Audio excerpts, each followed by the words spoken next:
What if the real you never left? What if you've always been right there? I've been asking myself some very uncomfortable, but really actually incredibly cool questions. I even went back and looked at the description that we wrote for that. And I was like, maybe that's what I'm saying. Maybe that isn't exactly it. And I'm okay with that. Um, because the journey that I've been on lately is so amazingly cool. But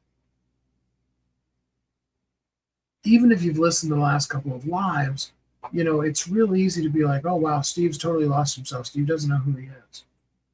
And in some respects, that is absolutely true. But in many respects, that never was true.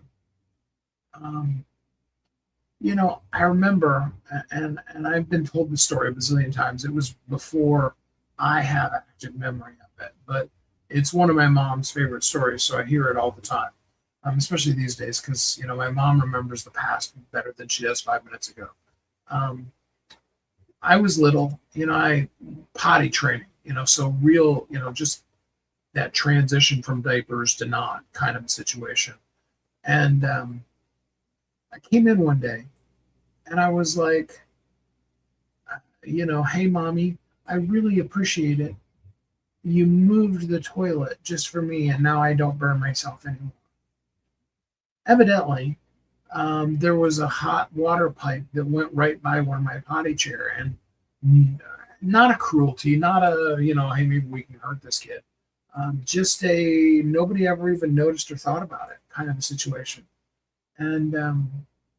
And for me, it wasn't an abuse. What little me saw was things changed and it was always for my good. It's like the story I've told about me, singing on stage with my brothers and I pulled on the mic to me.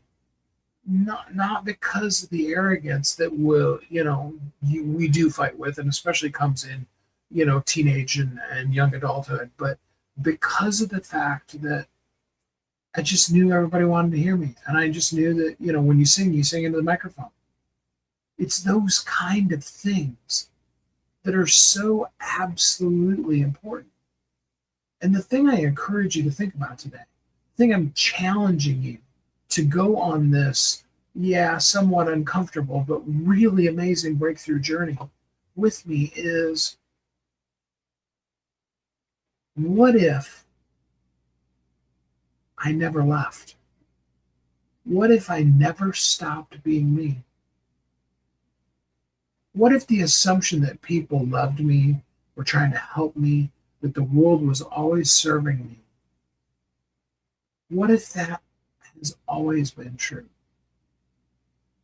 What if the singer, the dreamer, the Steve, the real,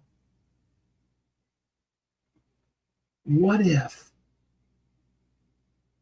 he's always been there? At 5 or 3, I suppose that probably, or maybe even 2, I assumed the whole world was for me.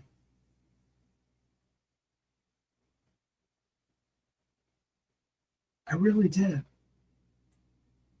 And all of us, when we're tiny, that's the world we live in.